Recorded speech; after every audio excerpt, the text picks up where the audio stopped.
Hotep, everybody. This is Michael Imhotep, founder of the African History Network and host of the African History Network show. It is Dr. King Day. It is January 20th, 2025. And to bring some purpose to this day, I have our brother back on the African History Network show, Professor Manu Ampim, to discuss the distortion of the legacy of the revolutionary Dr. Martin Luther King Jr. Hotep, brother, how you doing today? Hotep, my brother, I'm doing great, and I'm in the trenches. Absolutely, you're in the trenches. All right. And I wanted to have you on today. I know you were on our brother Carl Nelson's show this morning, talking about this topic, the legacy of the revolutionary Dr. King. I had you on my Blog Talk Radio show years ago, man. I think that was 2011, discussing this. I was going through my archives, preparing for this interview today, and going over some information, and actually went over some of your notes from your website, manuampim.com as well. So we know that today is Dr. King Day. Unfortunately, you got this white supremacist wet dream taking place at the same time today, but we know today is Dr. King Day, and there's celebrations all across the country. But a lot of people, and I've spoken at a number of Dr. King Day celebrations. I don't get asked to speak at a lot of them, because I deal with the revolutionary Dr. King. But you've talked about before about the revolutionary Dr. King and the real Dr. King, and the difference between that and the lovable, huggable image of Dr. King that everybody is fed. And I want to just talk a quick minute about Professor Manu Ampim. He's a historian and primary firsthand researcher specializing in African and African-American history and culture. He has a Bachelor's of Science degree in Business Management and a Master's of Arts in History, African-American Studies. His master's thesis was the revolutionary Martin Luther King Jr. in 1989. And it's being expanded into a 2-volume work entitled Martin Luther King, The Evolution of a Revolutionary. And he teaches at Contra Costa College in the history department and Africana studies department. So give us your synopsis here of the revolutionary Dr. King, which is probably different than what a lot of people saw today at Dr. King Day celebrations. Yeah, I appreciate that. Well, you know, I've actually started working on the revolutionary Dr. King when I was a grad student at Morgan State University back in the 80s. And I decided to do my work on King as a revolutionary because I was really stunned and shocked when I heard some speeches by King. I thought that was somebody else because how radical he was. And I began to read material that was stunning. And I recognized, I said, damn, he's been completely distorted. So my work on the revolutionary King is really, it's a lot of work, but what's easy or simple, I would say simple about it, is that he is the roadmap. He presents the guideline, because King himself presents a clear view and clear vision of exactly what their work was about to overturn the system of white supremacy and the Jim Crow system of racial segregation and the goals moving forward. So my work was really to help give King voice by looking at his sermons as a minister, the press conferences, the interviews, the articles and essays, the 5 books that he wrote. I spent tons of hours in the archives in the King Center in Atlanta, the Muger Collection at Boston University, and I spent hundreds of hours, literally hundreds of hours at the FBI headquarters in D.C. And what emerged is a man that, as the FBI said, was a pronounced threat to the U.S. government. They saw King, the FBI did under J. Edgar Hoover and William Sullivan, as the most dangerous black man in America.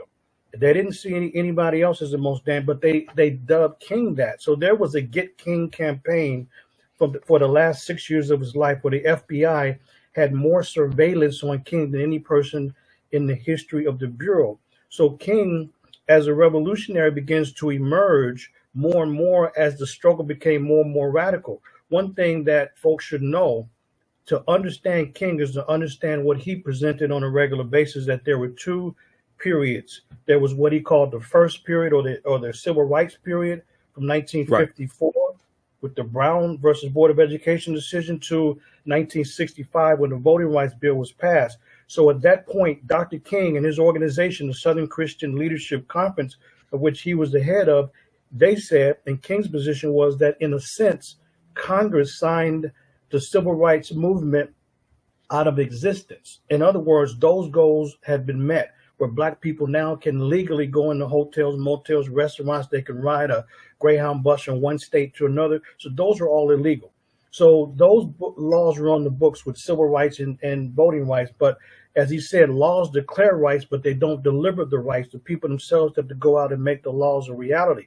But at least the laws are on the books. So the radical king emerges at the end of 65 with the passing of the Voting Rights Bill in August of that year. Now, King said, now we turn to the second phase, or what he called the human rights phase of the Black struggle for freedom in America. And that's when you have the hot coals that hit his lips in 65 and 66 and 1967 and 1968. But here you have a completely different king that emerges because the goals were different.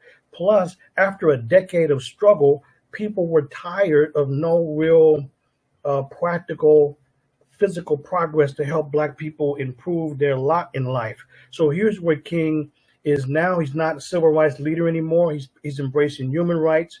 He embraced Black power, as well as the fact that King publicly, without hesitation or reservation, called for the support of armed liberation movements, not only in Vietnam, but on the African continent. So most of this material is not known. And I dare young people, as well as other uninformed people, allow the media to freeze King in this concept of I had a dream. So they present him as an abstract dreamer, as opposed to a practical activist. And here's where people get misled, is that they don't understand. And they say, well, we're tired of the I have a dream speech. We got better and more important radical things to do. What are you talking about? In the speech, he condemns police brutality not once, but twice. You have people that never even heard the 16-minute speech. And so, Brother Michael, I have an assignment for the public as well as my classes at Contra Costa College, and that is find the I have a dream speech. And in the vast majority of cases, you will not find an accurate, full speech, because what King says is he is condemning, as he said, vicious racists in Alabama, and he's condemning the horrors of police brutality. Those are usually edited out by people who have an agenda so that the speech can be sanitized. So there's a far more radical component of King that people don't look at, and it simply means that the media and biographers have been very effective at distorting his political legacy. Exactly. And it's important. We'll talk about the I Have a Dream speech, because originally the speech was titled Normalcy No More, if I remember correctly. Normalcy No More. Then it was titled a canceled check. And we know in the speech he talks about the Emancipation Proclamation and how 100 years prior African Americans were given a promissory note, and when we go to the bank to deposit that promissory note, it was marked insufficient funds. And one of the things he was doing in the speech was talking about holding America accountable for the promises that they made to African Americans. It's only towards the end of the speech, after Mahalia Jackson screams out, "Tell them about the dream, Martin," then he shifts and really improvises and starts talking about a dream. We're referring back to actually a speech he gave in Detroit in June of '63, incorporating the phrase "I have a dream," which he got from Prathia Hall, who was an activist for SNCC, African American woman Prathia Hall, who was an activist for SNCC. That's where he got the phrase "I have a dream" from, and he modified it and made it his own. So let's start at this point right here. Explain the difference between civil rights and human rights. Civil rights and human rights. Yeah, I appreciate the question. Is that civil rights are rights that someone has within a particular society that are bestowed by a government. So rights within a particular society are civil rights. It could be the right to vote, the right to hold office, the right to, own particular property, things like that. But those are civil rights are given by a government. Human rights are higher than that. Human rights are rights that we are born with. So the right to life, the right to be free from torture, the right to be free from slavery, the right to food, the right to water. These are fundamental rights just because we're human. No one gives us human rights. They may try to take them away, but no one gives anybody human rights. They just are. So Right. this is a much larger issue of rights when we're dealing with human rights. And the United Nations issued the Universal Declaration of Human Rights back on December 10th of 1948.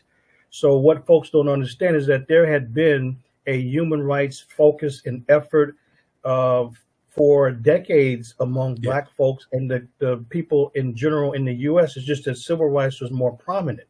And there's some people that people know about Malcolm's stance on that, but there were many people that never felt that civil rights was adequate enough. Whereas for Dr. King, he believed that you had to work in stages and that you had to have rights on the book so that if somebody's demonstrating for the right to go into a dirty, nasty bathroom or greasy restaurant, at least the police and others can't beat you up legally. It'll be illegal to do it if you have the rights on the book. So for King, these rights were part of the process of at least having the legal rights in order to work on the struggle in stages. So he began to exclusively talk about and work towards human rights after 1965.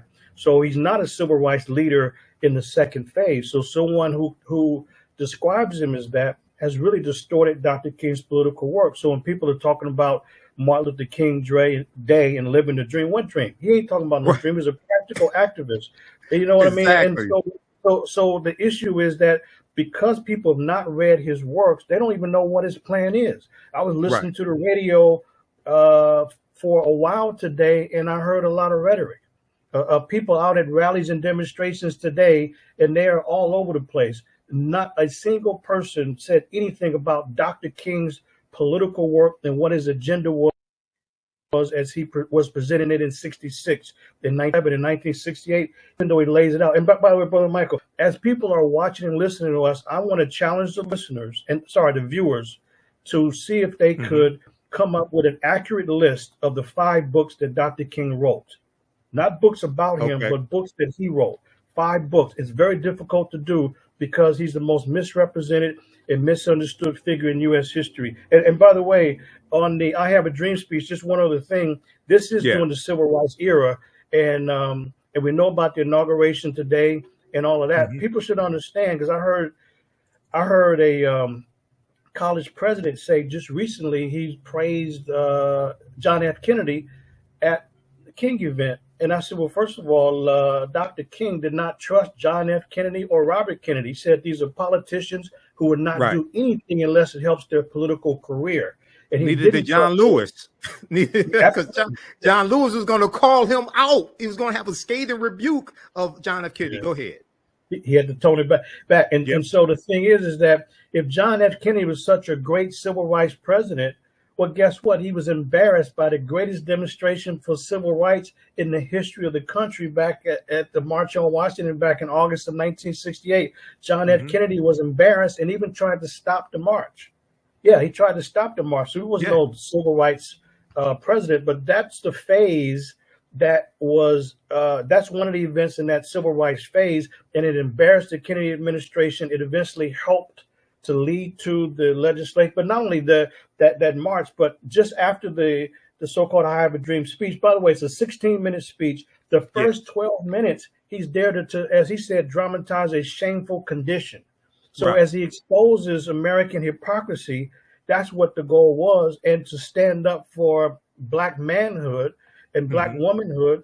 And so he said, as a leader, but despite these problems, I still have a dream that one day. So he's just painting a vision so that the people would not leave on a down note. As a leader, you have to give people something to do. And all he did in that last 3.5 minutes or so was try to inspire people to go out and act. And that's all it was. But what the media does, they skip the first 12 minutes and they lead right to the dream part. But I flipped the script. When I'm airing the speech, I play the first 12 minutes and I cut it there, because that's what he was there to present. So civil rights has its place, but it is not the entire goal. And the government knew that, and so did Dr. King. And that's why he's been frozen in that civil rights period. But the human rights work of Dr. King is, even today, is largely unknown by most people in the public, and that is by design. Absolutely, absolutely. Keep people ignorant. And it's the same thing with the I've been to the mountaintop speech. With they played the last 2 or 3 minutes talking about getting to the mountaintop. They skipped the part where he talks about economic empowerment, and he talks about boycotting white-owned businesses that mistreat us. They skip over all of that. They skip the part where he tells he's speaking to people in Memphis, Tennessee during the sanitation worker strike, and he tells them to tell their friends to boycott Coca-Cola, Wonder Bread, Seal Test milk, and Heart's bread. Heart's bread, I think it was. He tells them to go out and boycott these white corporations. They skip over all that and get to the mountaintop. Okay, and that speech was about 45 minutes. Okay, it's on YouTube. People need to go listen to the whole speech. But because you mentioned the I Have a Dream speech, and there was a good article that I'm gonna pull up this article that dealt with the history behind the I Have a Dream speech, because it talked about how in none of the drafts of the speech did the phrase I have a dream exist.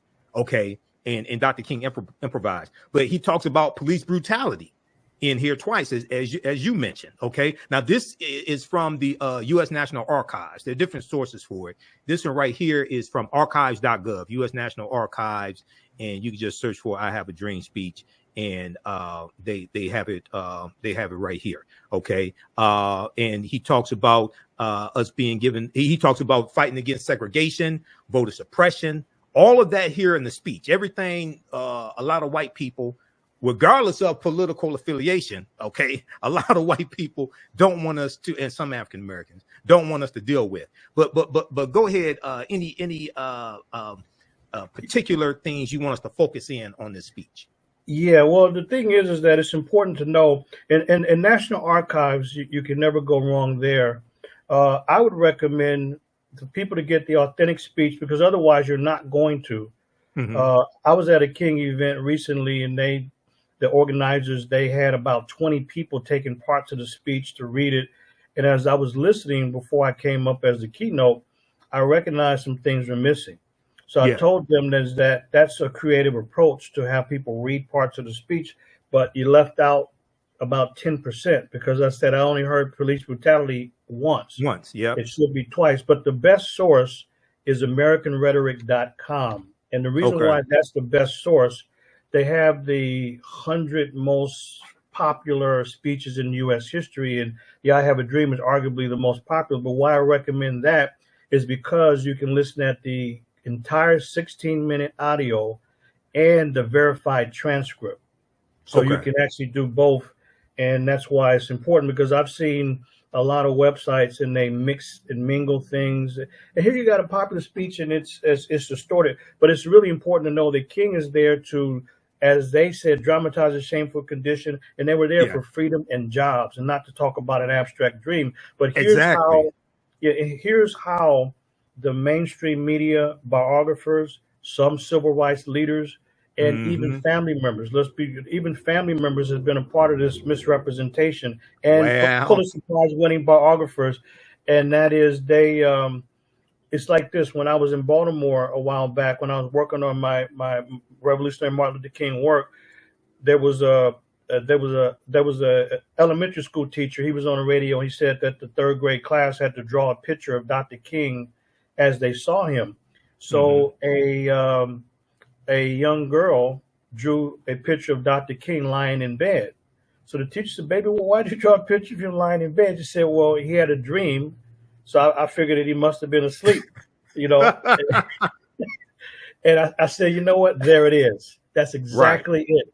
So the young girl captured exactly what the propaganda is meant to do, is to present him as an abstract dreamer. But the month after he talked about that dream in D.C., started to talk about the American nightmare. So he said, my dream turned into a nightmare when 4 little girls were bombed at the 60th Street Baptist Church in Birmingham. My dream turned into a nightmare where bombs are dropped on communities in Vietnam. So we begin to talk about that nightmare very frequently. In fact, his last sermon was unfulfilled dreams. So folks have to, and not only that, he said the dreams were not deferred, as Langston used to say. He said these dreams were repudiated by a vicious, racist system.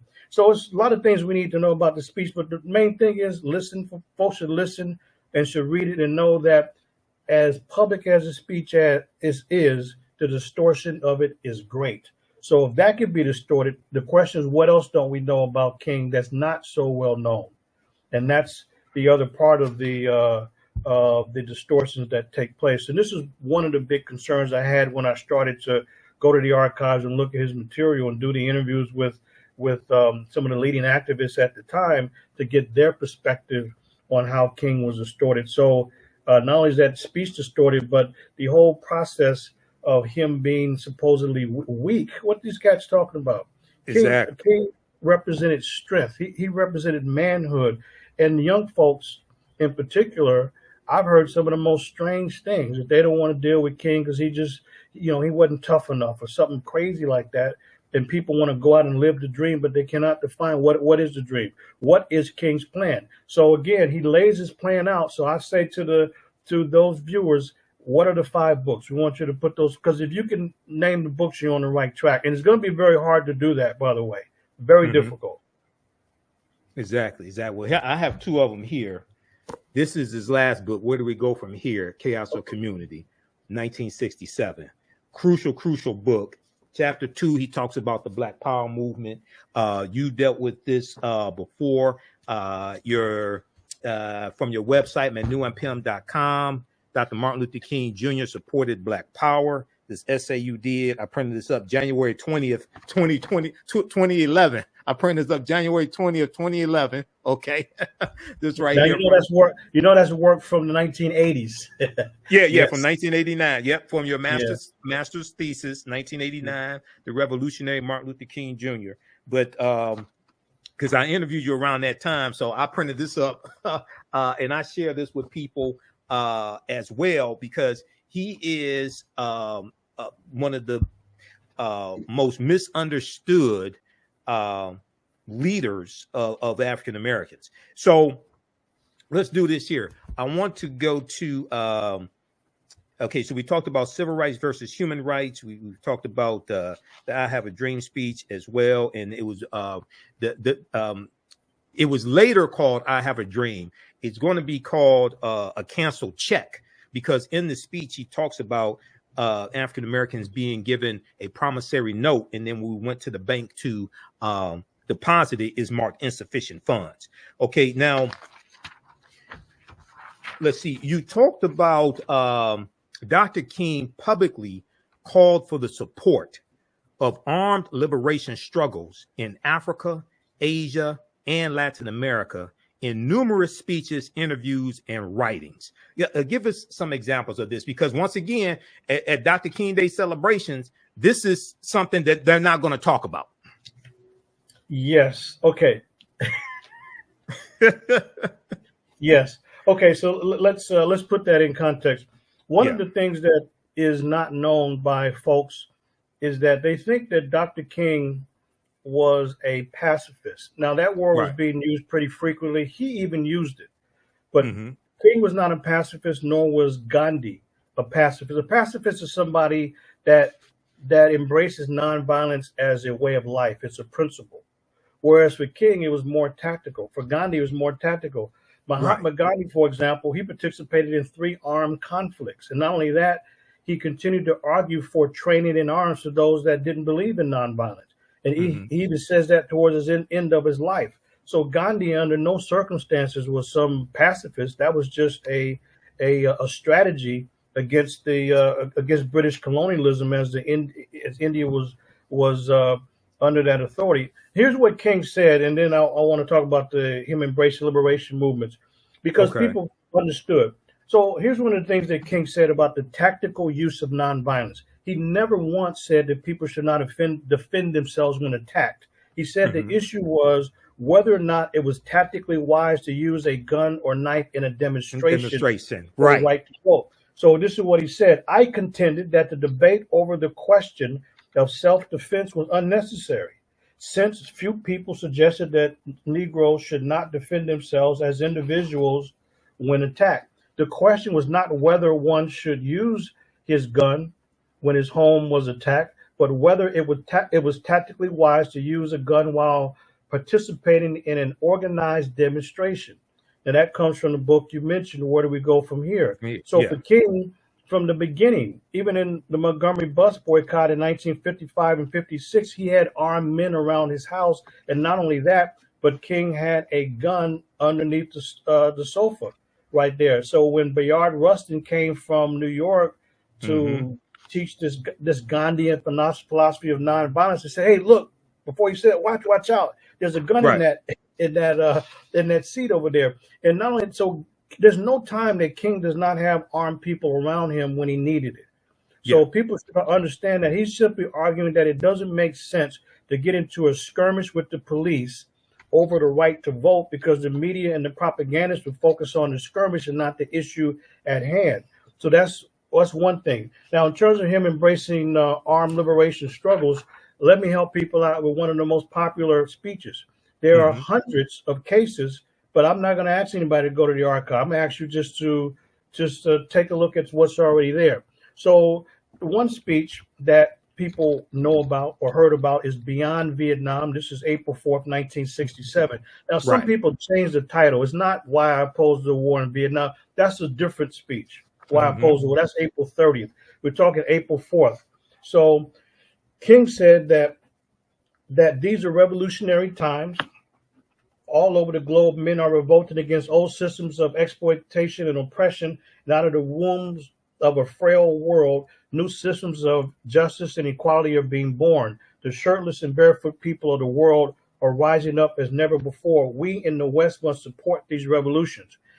He's talking about revolutions for independence. He didn't say we should support them if they would put their arms down. He's talking about revolutions. He's talking about in Vietnam. He's talking about in Mozambique and Angola and South Africa. He's talking about in Zimbabwe, Morocco, Tunisia, Algeria. Look at all of these countries, how they gained their independence through armed struggle. So King said that they should be supported. He also says this, people need to know about these revolutionary movements. King wrote this: we must be willing to understand why many of the young nations will have to pass through the same extremism, revolution, and aggression that form our history.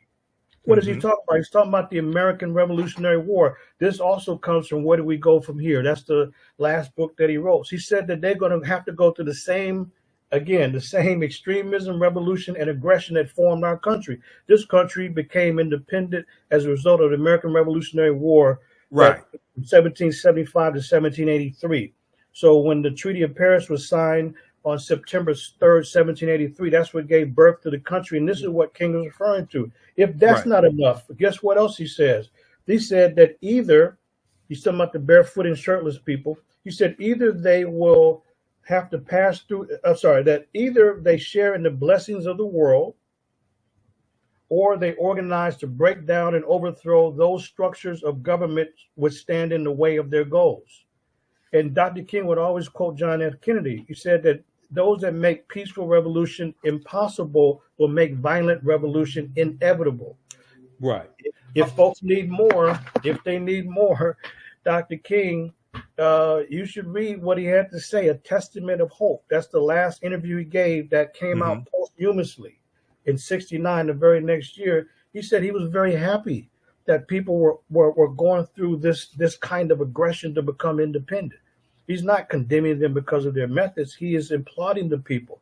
Not only that, Dr. King was a prominent member of the American Negro Leadership Conference on Africa that called for the support, unconditional support of these revolutionary movements on the African continent. If you need more, King was also a prominent member of the American Committee on Africa that said every support should be given to these nations that are fighting to become independent. And King said to the L.A. Times, he said during the Vietnam War, he said he would have. He said he would have. He uses the word pacifism. It's kind of a little misleading, but he said he would have given up his pacifism to fight against Hitler in the 1940s because Hitler was such a menace. That is not somebody who's a pacifist. He was a man who was very practical in the use of arms. By the way, King believed that nonviolence was, in the U.S., he favored that as a method of freedom, but he was not wedded to that. He consistently said he's not wedded to it. He just believes that we don't have the artillery. He says the white folks have the government, the army, the National Guard, and an extreme right wing that would not, use this word, that would not hesitate to exterminate every black man, woman, and child. So for King, it was an issue of practicality. And he said with the Poor People's Campaign that was scheduled for late April of 1968, Dr. King called this a last desperate attempt for nonviolence, a last desperate attempt for nonviolence. He said, look, they wanted to shut down all business in Washington, D.C. until they passed a Bill of Rights for the disadvantaged. And if they did not, that's it right there. And if they did not pass a Bill of Rights for the disadvantaged, Dr. King told the other revolutionaries in the Black Power movement, you can move forward with whatever method you think would solve the problem in America, but give us 3 months. They wanted to shut down all vehicular traffic, so no cars would be going into D.C. for people to do any business. They would tie up all the phone lines. They would shut down business. King said the whole goal was to shut down D.C. and dislocate cities all around America so it would be no more business as usual. So the whole goal was to dislocate a city without destroying it. So for him, this is what the focus was. And he said, if this didn't work, he said, you brothers can take over whatever method you think will work. King's not condemning them. He's trying to find out, as he continued to explain, what would solve the race problem in America. He knew that these struggles were winnable abroad because these countries were winning their independence. But he said that it was different in America because both the oppressor and the oppressed are both at home. There's nobody to kick out. Whereas in Africa and other places, they can kick out the oppressor. They can kick out the colonizer. The colonizer, exactly. So this is why he looks at things very differently. And there's not one document that King ever says something even halfway negative about those that were fighting for their liberation through armed struggle. In fact, his biggest file, the biggest file in the King archives, the biggest file is his file on Africa. What's in his file? Articles on African liberation struggles, letters to and from actual revolutionaries as he kept close to them, Tom and Boyer, people in the Mau Mau Rebellion and Zimbabwe and South Africa. Why is he corresponding with them? Because he said that these are the same struggle, the struggles in Africa and the struggle in the U.S. He said this is the same struggle. And he said it was based that we were fighting against, quote unquote, white supremacy and the contempt for life. That's where you see King embracing these revolutionary movements. And this is why the government was very concerned and that's why they thought King was phony in talking nonviolence to the public, but then embracing revolutionary movements in Africa, Asia, and Latin America.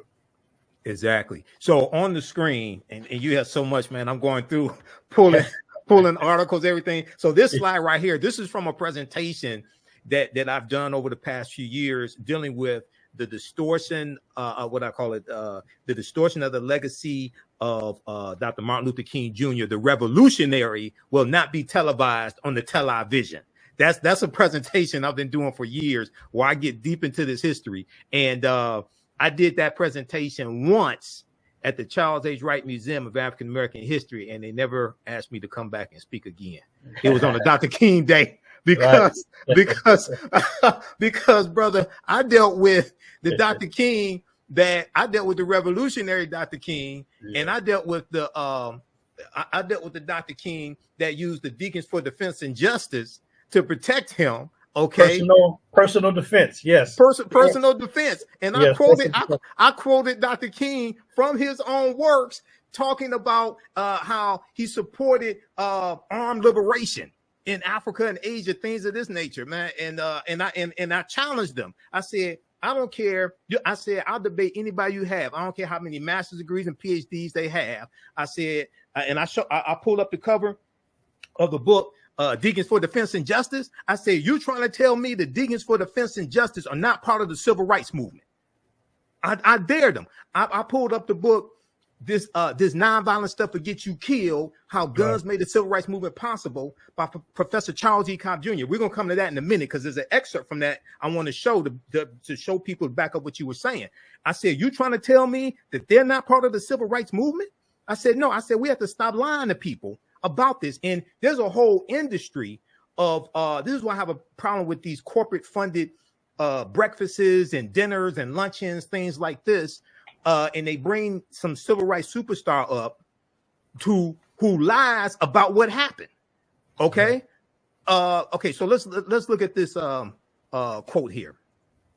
This is from his last book, Where Do We Go From Here? Chaos or Community. And I think you mentioned this. Let me see. Hold on. Let me just go to the screen share right here. Okay. This deals with Dr. King's stance on nonviolence and how he adopted it as a tactic, but not a way of life. As a tactic, but not a way of life. All right, hold on just a second here. I'm going to go back to this. And while you're doing that, the reason go ahead. Yeah, and the reason why this is suppressed is because of the fact that those that control the narrative, they want people to be in a straitjacket in how they can respond. And the bottom line is that there was different ways to respond. King said he didn't know what would solve the problem. He just engaged in the truth searching process, and that the better approach, because we have to be realistic about the bloodshed and so forth, but the better approach would be if we can solve the problem through nonviolence. He never felt that was going to solve all of the problems, because he recognized that we're dealing with, as he said, the vicious white supremacists in America who would not hesitate to exterminate black folks. So King understood how vicious they were, and that certain methods could only be a tactic. And this is why he embraces the revolutionary movements abroad using weapons and arms. I mentioned all of the countries. Take a look at the Mau Mau. Why is he in association with the Mau Mau? Because these were winnable struggles. King was a minister, and he was concerned about the least of these, or the people that he said were the shirtless and barefoot people of the world. Why wouldn't he be concerned about their welfare? He certainly was. And this is why he's in close contact with and in support of these revolutionaries and the revolutionary movements that they were part of. And the government was tracking all of this. This is why the FBI was very concerned about King. And it's just that the public is not aware of this. But if we go back, we will see that King was hated across America. And he was hated for the reason that he was not going to back down. He couldn't be bought off. They couldn't get him out of the street. They couldn't just get him to be on the lecture circuit to talk about rights as opposed to fighting for them. And this was a big concern to the government, and they had no choice but to take King out of his lobby, because he's like a vicious and a powerful lion that you're not going to move him away from his mission. And that's part of the concern that the government had to set him up for his assassination in 68. Exactly. Okay. Looking at this now, this is a slide from my presentation I've done over the years. This deals with Dr. King, nonviolence as a tactic, not a way of life. This comes from page 27 of his last book, Where Do We Go From Here? Chaos or Community, 1967. He said, I contend that the debate over the question of self-defense was unnecessary, since few people suggested that Negroes should not defend themselves as individuals when attacked. The question was not whether one should use his gun when his home was attacked, but whether it was tactically wise to use a gun while participating in an organized demonstration. He goes on to say, now this is from Why I Oppose the Vietnam War, April 30th, 1967. King stated a number of times in April 1967 that although he, as a pacifist, if he had been called to military service against Hitler, that, quote, I believe I would have probably temporarily sacrificed my pacifism because Hitler was such an evil force in history, end quote. He added, quote, I would willingly have fought against the Nazi menace of the 1940s, end quote. Okay, and this appeared in the Los Angeles Herald Examiner. And then we got to give talk about this. The Deacons for Defense and Justice, founded in 1964. And these brothers were made up of former Korean War veterans, World War II veterans, who legally armed themselves to protect civil rights workers because the civil rights workers couldn't get protection from the local sheriffs and police departments, things of this nature. Okay. Now, you mentioned, I want to talk about this, and I'm going to hand it to, also I have the clip, I have the, this right here. Beyond Vietnam, April 4th, 1967. Dr. King publicly supported the armed liberation struggles in Africa and Asia. Quote, these are revolutionary times all over the globe. Men are revolting against old systems of exploitation and oppression, and out of the wombs of a frail world, new systems of justice and equality are being born. The shirtless and barefoot people of the world are rising up as never before. We in the West must support these revolutions. Okay, so this is the Dr. King that you won't hear about at the corporate funded luncheons and dinners and things like this on Dr. King Day. And also I talk about, I'm going to give you some sources here, people, so you can research more of this. This deals with Dr. King and the American Negro Leadership Conference on Africa, the ANLCA that Professor Manu Ampim spoke about. In the 1960s, Dr. King and other leaders called for the support of armed liberation struggles in Africa through two organizations, the American Negro Leadership Conference on Africa and the American Committee on Africa. For example, Dr. King was a leading figure in the ANLCA. You never hear about this except from Professor Manu Ampim, which was formed in 1962 to address the important issue of African Americans assuming a greater responsibility for the formation of U.S. policy in sub-Saharan Africa. And then we have the American Negro Leadership Conference on Africa. Talks about this as well. I got this from, I think this is from Michigan State University, their online archives. They have information there. Go ahead and comment on this, brother. Then this came from africanactivist.msu.edu, Michigan State University. Go ahead and comment on this, brother. Then I want to talk about this nonviolent stuff that gets you killed, the book by Professor Charles E. Cobb Jr. for a minute. Yeah, there's quite a lot. What I did was I put some of this online, but I have the original documents from the conferences in 62,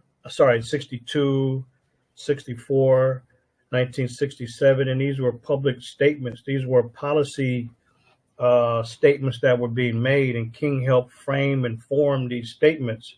So what Brother Michael's reading is some of the statements, but the American Negro Leadership Conference on Africa, which King was a founding member, for him, what they were focused on doing was shaping U.S. foreign policy in Africa. And their whole goal was to take positions in support of these revolutionary movements. And that's why I mentioned Angola, Mozambique, Morocco, Tunisia, Algeria, and they make these statements to support these revolutionaries who had become, and they said that every support, this is what every support should be given to them, and that they say in the statements that we rejoice with those African countries that have joined the community of free nations.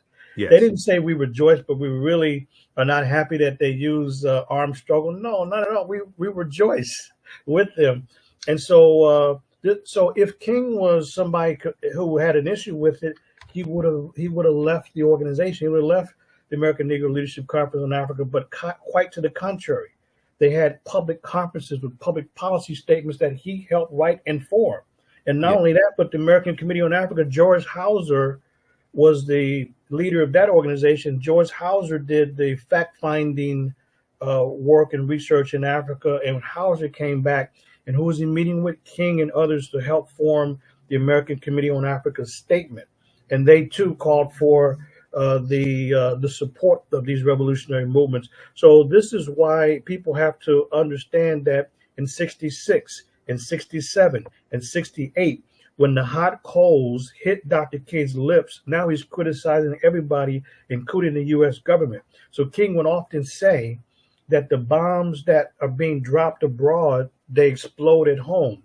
You know, he says that regarding Vietnam, but he also is referring to these revolutionary movements in Africa. And you know what's really amazing in terms of people not knowing this is by design. The first author, the biographer to win a Pulitzer Prize on Dr. King was none other than David Garrow. He wrote Bearing the Cross. The problem is Bearing the Cross, he wrote his autobiography, right? He did. His biography. He wrote the biography. So David Garrow writes an 800-page book on King. And the problem is you had actual activists in the 60s and the 50s who embraced David Garrow as the, quote, expert on King. And when I was doing so he had just published his book right before I started my work on the Revolutionary King in 1987. So I used David Garrow's book to look at his sources because I was on my way to the archives. And David Garrow mentioned something that shows his dishonesty. He said something this is what he said. He made a passing statement in Bearing the Cross and said that the biggest file that King had in the archives that he kept was on Africa and the decolonization movement in Africa. He says that, but in an 800-page book, why isn't he covering this? So it's this distortion of King and a distortion of history by omission. So he simply omits one of the most important aspects of Dr. King's life and his work. So I used David Garrow's, not only that statement, because when I go to the archives, I said, damn, he's right.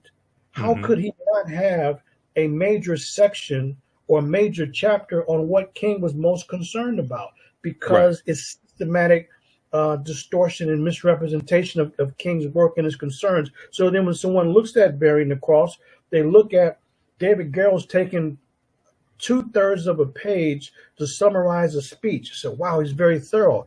But guess what? He uses the ellipsis marks.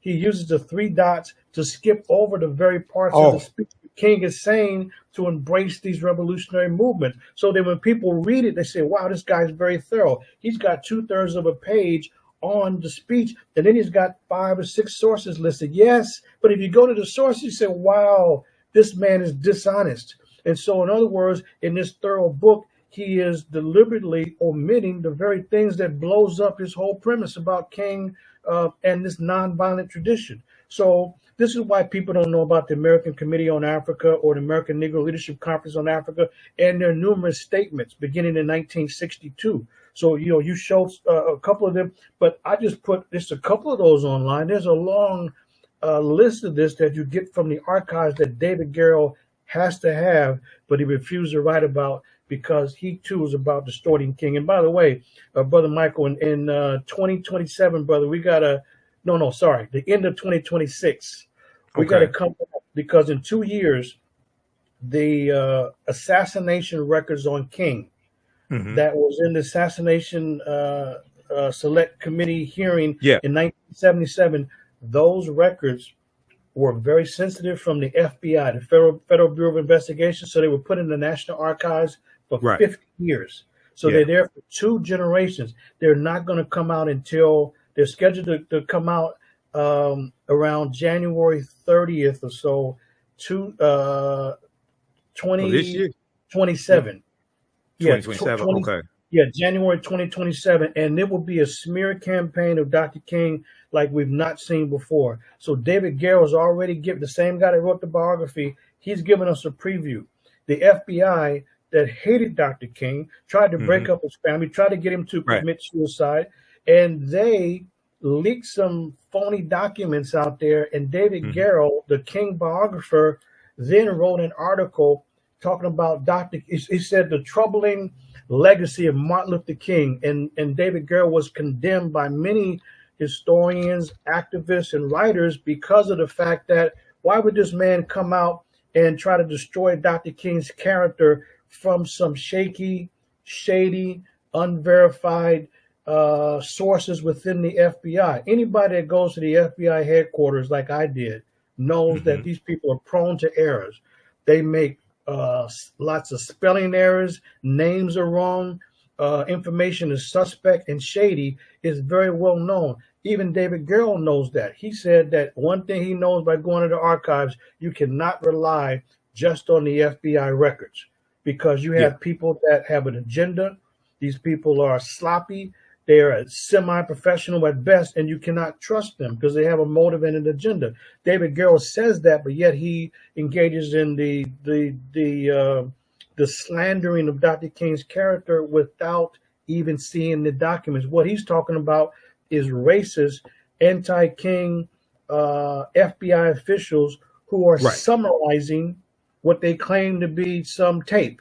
How do we know? We don't know. These people lied about a whole lot of different things. So we got to be prepared, because in 2027, there will be one of the greatest slanderous attacks on Dr. King. And we got the preview in 2019. I said all of that to say, this is why, brother, the public does not know about this, because of scoundrels. And I did say that, yes, like David Garrow, who would make money and fame based on misrepresenting the struggle of Black people. And it's the problem, and I blame Black people for promoting David Garrow and then later Taylor Branch, another Pulitzer Prize-winning white male author. And why would you promote these white guys that never were involved with any struggle? Now, well, Professor, I thought we read everybody. We do, but guess what? We need to look at their angle and their motives. Taylor Branch said that he never met Dr. King because of disinterest. What are you talking about? The SCLC headquarters was in Atlanta. That's where King and his colleagues operated from. Taylor Branch lived in Atlanta. Why didn't he meet them? He said because of disinterest. You have people being brutalized by a vicious white supremacist system. Black people have to fight, struggle, shed blood, and die to go into a dirty restaurant or restroom or be able to have any kind of semblance of rights. And this man was disinterested. But when the coast was clear, when the rights are gained, suddenly he comes out as the big time expert, making tons of money with fame and notoriety. And now people go to Taylor Branch and or David Garrow as the so-called experts. Are you kidding me? And you got Black folks that made contributions during that were there. Yes, that were there and participated, that advocate, that they give up their own agency with their own experience to elevate some white guys who've done nothing to give any of that money back to the Black community. They've done nothing to give any of this back to younger historians that can also learn the methods of research. No, they had access because of their whiteness and their ability to get interviews and all of that. And all of a sudden they're going to give us an 800-page book by Garrow and a 1,000-page book, part 1, 1,000-page book by Taylor Branch, and they're being presented as some experts. And let me just say this last thing to show folks how crazy it is. We don't know it because these men suppress it. I mentioned David Garrow suppressing it. Also, you know what? Taylor Branch had just wrote Parting the Waters around 88. And I was working on my master's thesis at the time, 87, 88, and 89. And Taylor Branch was on the radio at Morgan State University. And so I called in. I said, Mr. Branch, I appreciate the information that you shared, but I noticed that you hadn't said anything about Dr. King and the second phase of the Black freedom struggle. He wrote and talked quite a bit about the second phase, the human rights phase. Can you share with us that information? Oh, I'm not familiar with this. The second phase, excuse me, sir. You wrote a 1,000-page book. What do you mean second phase? It's in his sermons. It's in his speeches. It's in his press conferences. It's in his books. It's in the FBI archives. It's in the archives in Mooger Collection in Boston. It's in the archives at the King Center. What are you talking about, sir? Oh, my God, I would, yes, please, if you can give me your number, I'd like to call and discuss this. It is 2025, and I'm still waiting for a phone call from Taylor Branch to discuss this. This man, this is impossible. King lays it out. He lays it out very plainly. So if folks don't know, like, for example, brother, before we move on, I just wanted to say this, just Go so ahead. folks know, his organization, 1965, to show you the shift that Dr. King made. And Southern as he, Christian Leadership Conference. That's what you're talking about? yes, the Southern Christian, yes, That organization? Okay. yes, he was the head. Okay, Mm-hmm. so after the Voting Rights Bill was passed on August 6, 1965, they felt that the civil rights phase was over. Now it's the second phase of true realization of equality and the acquisition of power. That's what the stated goal was of the Southern Christian Leadership Conference. So Dr. King gave speeches like the next stop, the North. They were moving the struggle from the South. He even addressed his organization in November of that year in Frogmore, South Carolina. They went to the Sea Islands because King was pro-black and where they wanted to have their work. So he gives us an address to his organization about the second phase. And also, you might can find online perhaps the speech he gave, The Crisis in Civil Rights. This was in July 7th of 1967. But not only that, but guess what? The Southern Christian Leadership Conference in 1965, their theme, the conference theme in 65 was human rights, basic issues, the Grand Alliance. Then they doubled down in 1966. The theme was human rights, the continuing struggle. Not only that, Dr. King in his December 10th, 1960. Oh, by the way, we're going to talk about speeches. December 10th, 1965. That speech he gave at International Human Rights Day is one of his most important political speeches, where King said that, and I will quote King, he gave this speech in New York City. He said that we live in an era in which the issue of human rights is the central question confronting all nations. They're not dealing with civil rights anymore. If that's not enough, his press conference in Chicago, January 7th, 1966, he said, we're raising the question of human rights for those that have been denied these rights by the structures of our society.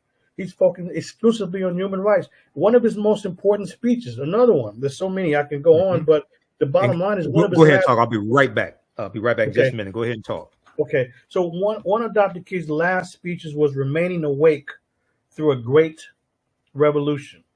And he gave this speech March 31st, 1968, just before he was assassinated. One of his last major speeches, remaining awake through a great revolution. So what Dr. King said in the speech is he emphasized the revolutionary nature of the times that they were in. Now, remember, this is all after 1965. He's not dealing with civil rights anymore. He's dealing exclusively with human rights. So what King says in the speech is that he explained the revolutionary era that they were in, but he always talked about a triple revolution. So for him, it was a revolution in technology. It was a revolution in weaponry. And then the third aspect of this triple revolution was a revolution in human rights. And this is what King was emphasizing. So technology, weaponry, and human rights. And this is why remaining awake through a great revolution is a very, very important speech for King, because he's highlighting human rights and the revolutionary nature of what was happening. So this is why King is shifting. He's embracing human rights. And so he consistently focused on this second period. And this is a different King that emerged in the first period. Right. And this is what Table Branch leaves out. There's no possible way that a man spending any time reading King's materials could miss that.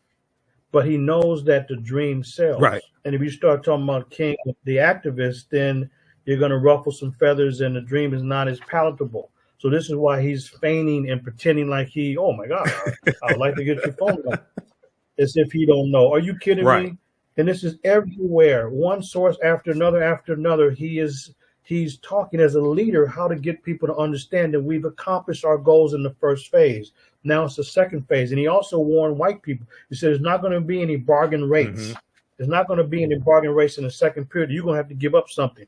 He said, in fact, to be able to take down segregation signs, he said that kind of assuaged the guilt of white people. So they didn't look so savage as he talked about spectacular savages. Oh yeah, he did. Exactly. And white supremacy. Yeah, he did very much so. So human rights and this shifting is something that was very central to Dr. King's work.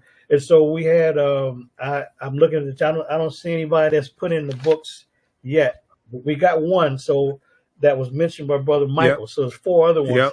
Yep. List the names of the books that Dr. King wrote. Okay. And I'm going to bring up your website here as well so people can check that out also.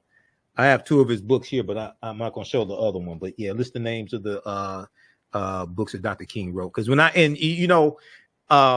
the slides that I showed for my presentation, brother, I showed those at the Charles H. Wright Museum of African American History here in Detroit. And I do not get asked to speak at a lot of Dr. King Day celebrations. Like, I ain't get asked to speak at any this year because I'm dealing with the revolutionary Dr. King. I'm not dealing with this fictitious Dr. King that people have manufactured to make white people feel comfortable with the oppression of African Americans. I don't do that. I don't do that at all. I want to, and here's something else that I showed. This is another reason why I don't get invited to speak. Okay, so I mentioned the book, This Nonviolent Stuff Will Get You Killed: How Guns Made the Civil Rights Movement Possible, by Professor Charles E. Cobb Jr. Okay, and I have the book right here as well.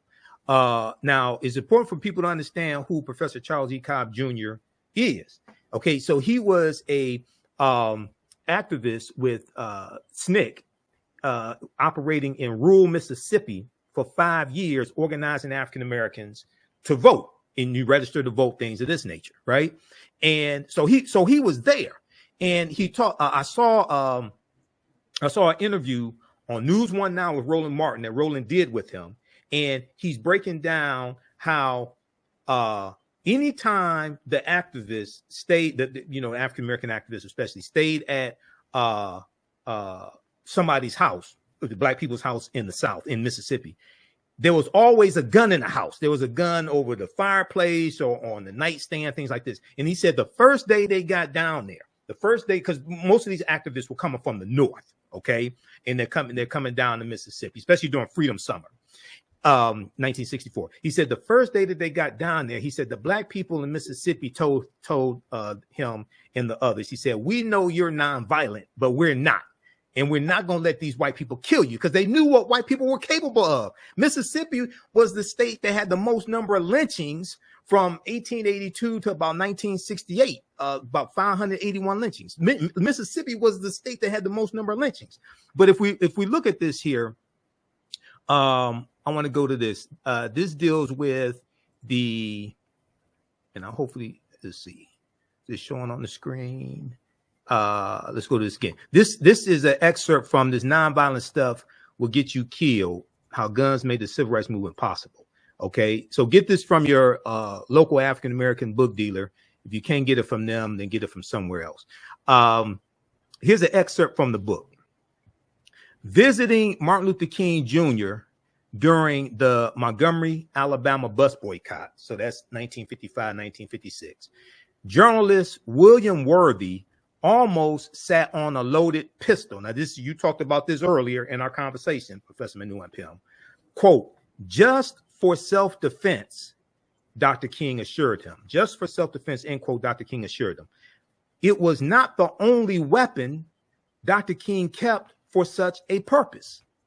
One of his advisors remembered the Reverend's Montgomery, Alabama home as an arsenal, quote unquote, an arsenal. Like Dr. King, many ostensibly, that means on the surface, many ostensibly, quote unquote, nonviolent civil rights activists embraced their constitutional right to self-protection. Fannie Lou Hamer was one of them. Yet this crucial dimension of the Afro-American freedom struggle has been long ignored. In This Nonviolent Stuff Will Get You Killed, Professor Charles E. Cobb Jr. recovers this history, describing the vital role that armed self-defense has played in the survival and liberation of Black communities. As one of my teachers, Professor James Small, told me personally, he said, if it had not been for Negroes with guns, there would not have been a civil rights movement, because it was oftentimes African Americans with guns protecting the civil rights activists when they're doing their nonviolent protests and things of this nature. Drawing on his experiences in the civil rights movement and giving voice to its participants, Professor Charles E. Cobb Jr. lays bare the paradoxical relationship between the nonviolent civil rights struggle and the long history and importance of African Americans taking up arms to defend themselves against white supremacist violence. All right, go ahead, Professor. Yeah, I was a member of an organization that some of these activists were, some of the great activists, they were part of the same organization. So I've talked to Brother Mukasa Dada, who was Willie Ricks. So when they introduced the Black Power slogan in the movement in June of 1966, this was already a phrase. So SNCC, the Student Nonviolent Coordinating Committee, they used the phrase Black Power for Black people. So they were already using that phrase, but what Brother Willie Ricks of Mukasa did, he shortened it for Black Power for Black people to just Black Power. So he coordinated with Stokely Carmichael, who was later Kwame Ture, of exactly what time during it was the Meredith March Against Fear in Mississippi. That became the Black Power March, because here's where the movement split. So when James Meredith was walking down the highway, he was shot and some white supremacists. And so the bottom line is, So I'm just showing everybody. You go ahead and keep talking. Yeah. So what happens is that whenever someone was attacked, the rule was always the same, that the SCLC, the NAACP, the CORE, SNCC, all of these organizations would come together and rally behind anybody that needed help. And they had different principles that they used throughout the 50s and early 60s. That is, it would always be that it would be focused on supposedly integration, meaning black and white together. Anybody can participate, and the goals were to so-called integrate to society, and that it would be nonviolent, without weapons. So they agreed to that up until that march. With that march, when the young white activists who have been participating in CORE, the Congress of Racial Equality, and SNCC, when they participated, the black activists said, "No, y'all need to go. This is our struggle. We ain't nonviolent no more. We're gonna carry guns, and this is our struggle." So what started as the James Meredith March Against Fear turned into the Black Power March. It's very important to know that, because that's where the movement split. So when the young activists in CORE and SNCC, when they begin to radicalize the struggle and they begin to use not black and white together and we shall overcome, no, they changed that. They didn't say we shall overcome, we shall overrun. And they said shotgun shells, and they had a jingle about that they will be shooting back. So when the movement split, guess who left? John Lewis left. He was not. John Lewis left the very organization that he helped to found, which was SNCC. And so all of the NAACP left, and they left. The NAACP left. The more conservative people in CORE, they left. The more conservative people in SNCC, they left. They stayed in the civil rights era where it was black and white together, everyone focused together on integration, no weapons, no self-defense. That's what their position was. But guess what? The young activists in CORE, the young activists in SNCC, and all of SCLC and Dr. King, guess what? They went left. They moved further and further left with the movement. And so King stayed on the Black Power March. And you can see footage of a reporter. On the one hand, he's interviewing Brother Stokely Carmichael, who was head of SNCC at the time. What do you think about the use of weapons and with a lot of the white students and white activists not being able to participate anymore? Why are you using the word Black Power, the phrase Black Power? So Brother Kwame was Stokely Carmichael. He's giving his statements. Then the reporter would then turn to Dr. King. Well, Dr. King, what do you think about that? Right. So as they were walking down the highway, they are having an ideological discussion. And you can see that King did not favor the term Black Power because it sounded too much like white power. He favored Black consciousness or Black equality. But guess what? Days later, on the same march, you have Dr. King talking about, guess what? Black Power. So he began to use but his criticism was that Black Power should not just be used as a slogan. Right. And that's it. Right. He wanted it to be a planning program. And that's why King used his maturity. He used his insight to challenge the young activists to not just use a slogan, but to make it real and relevant. And that's when King stayed with the march. He began to not only embrace Black Power, but defend the Black Power advocates. But those who stayed on the civil rights side, they condemned the Black Power advocates. They even took out an ad and did a press statement in October of 1966. Rustin and Whitney Young and the rest of the big seven leaders to do what? Condemn Black Power. So when the reporters asked them, well, what does Dr. King think about your statement against the Black Power movement? And they said, well, King is with us. King was not with them at all. So this came out on October 14th, 1966 for these people to condemn Black Power and the Black Power advocates. And King agonized over this. You know what Dr. King said?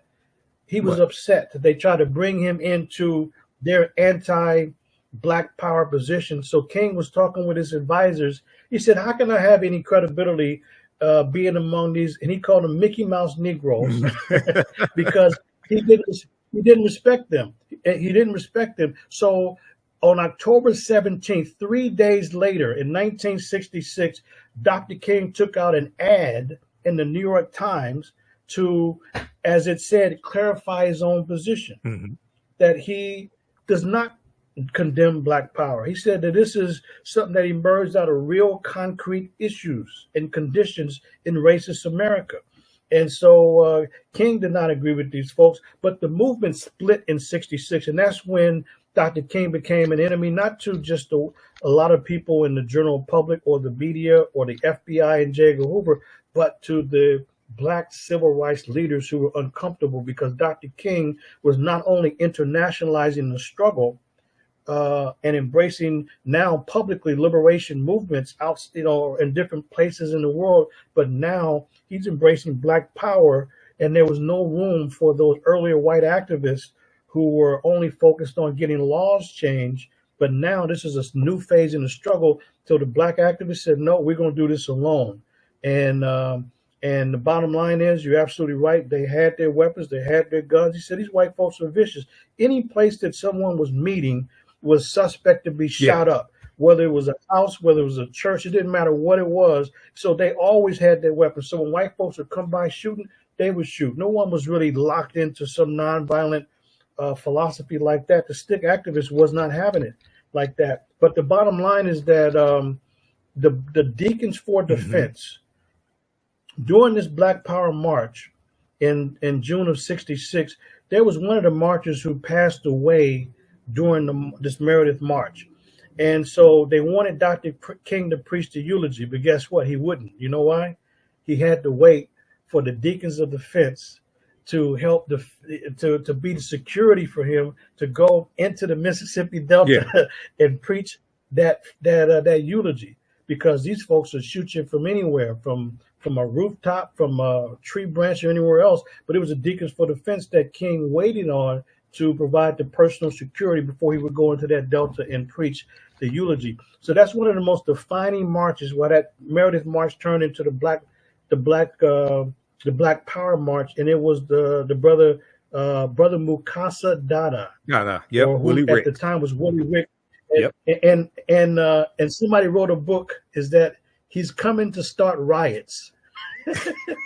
He's coming to start riots because he was like a preacher, right? So he was like, so they gave him the title of Rev because he can rev people up. He's like a minister that can motivate people, drive people, and that's what it was about. So folks should know this larger context about Dr. King as an activist and why the FBI and the government and mayors to different cities were so concerned, because they could not move Dr. King from his lobby. And what folks should also know is that a group of people that were some of the greatest enemies of Dr. King were Black civil rights leaders, because they were uncomfortable that white folks were uncomfortable, because not a big deal. If you stay in your little area and you do what we allow you to do, which is stay in the South and just talk about quote unquote Negro business, they allowed that.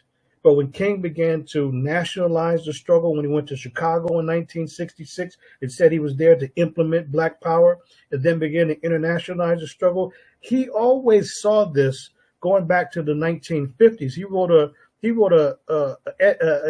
essay in 1956 called "The Birth of a New Age," and in his "Birth of the New Age" article, he's talking about a revolutionary age that had emerged. And so he saw this as a historical time that he can play an important role.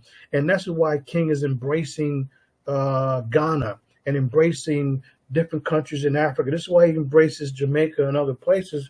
And so King made the civil rights Negroes uncomfortable because white folks began to condemn King and said, "Dr. King, don't you think that you're talking about all these international issues? Don't you think that's hurting the budget of your organization?" He says, "Excuse me, sir, you don't know me. Right. I don't worry about what's in the budget of my organization." And he goes on to school people about what a man of faith and a man of character actually focuses on. And this is what caused a permanent split in the movement. Now, there was always tension, but they still worked in unity. As Dr. King would say, you can have unity without uniformity. But in 66, there was no more unity because the civil rights folks did not agree. They wanted nothing to do with what they considered to be violence. No, it's not violence, it's self-defense. Then King then said to hell with it. And this is why King weighed it very carefully as he began to increasingly condemn and criticize his own government. And this is why King, the man and activist, is not that well known, because he became an uncomfortable figure when he began to condemn the American government, when he began to condemn the structure that kept people in poverty. And he questioned everything about the country. And this is why he's talking about a human rights revolution taking place. And he always talked about the triple evils of militarism, materialism, and racism. He talks about these triple evils on a regular basis. People began to hate Dr. King. Yeah, I know they're giving him a holiday now, but he was the most hated man in America. And the FBI was concerned about making sure that this man did not continue in his lobby. And if someone doesn't know that, then that's by design. But we have to go to the record. We have to go to the text and look at the actual details. Stop quoting David Garrow and Taylor Branch. And now you got Jacob Ing, these outside white guys, as if they're expert. Look at Jacob Ing's book, King, what does he call it? King, a biography. That book is as plain as possible. I looked through it. I said, "Are you kidding me?" Here you got another major book that leaves out the major things that King was focused on. Right. It's amazing. So just by omission, it's a distortion. Absolutely. Absolutely. I want to go to this here. Now, this comes from the SNCC Digital Library. Okay. And this is about the hold on, let me show this again. This is about the March Against Fear. Let me flip back over to this. This is about the March Against Fear, June 1966, and James Meredith. Okay, because James Meredith gets shot on the march, and then it's going to be civil rights activists that come into Mississippi to finish the march. It started out as a one-person march. Okay. Right. So this right here, I'm just going to highlight this.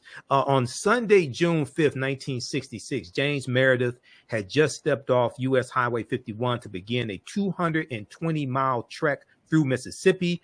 His purpose, he told the handful of reporters there, was to challenge the all-pervasive overriding fear still dominant among Black Mississippians when they attempted to register to vote. He, more than many, knew about fear and danger. In 1962, James Meredith had become the first African-American to enroll in the University of Mississippi. We know Medgar Evers tried to do it some years earlier and was blocked, but Medgar Evers helped James Meredith enroll at the University of Mississippi. Mob violence and murder greeted his enrollment. Okay, so people read the rest of this here dealing with James Meredith and the March Against Fear. And you're going to have the activists, Kwame Ture, Stokely Carmichael, and others. And I think we lost Professor Manu Ampim. He should be back in a minute. They're going to get arrested. And they when they come out of jail, Kwame Ture gives this speech and he drops the phrase Black Power. And he talks about, we want Black power. We want Black power. And I encourage people. I was watching Eyes on the Prize today. I have the box. I have the on DVD the box set of the initial Eyes on the Prize that deals with like 1954 through 1965. But there was a second Eyes on the Prize series that came out years later that dealt with about 1965. Then it dealt with the assassination of Dr. King, election of Richard Nixon, and it goes through the 1980s. And they interview, this one interviews Kwame Ture, Stokely Carmichael. It interviews Huey P. Newton and Bobby Seale, two co-founders of the Black Panther Party for Self-Defense. And this one, that second series, got into the armed self-defense. It talked about that because the first series didn't deal with that at all. And the first series only had Malcolm X in there for about 90 seconds, whereas the second series dealt more with that information, armed self-defense, Malcolm X, all of that. Go ahead and comment on that, brother, and then I'm going to take people to your webpage because we're going to wrap up here in a few minutes. Can you hear me? Okay. Yeah. Okay. Yeah. I wanted. Yes, sir. Okay. I just want to show folks just a couple of things they may not be familiar with. Go ahead. So here's one book here.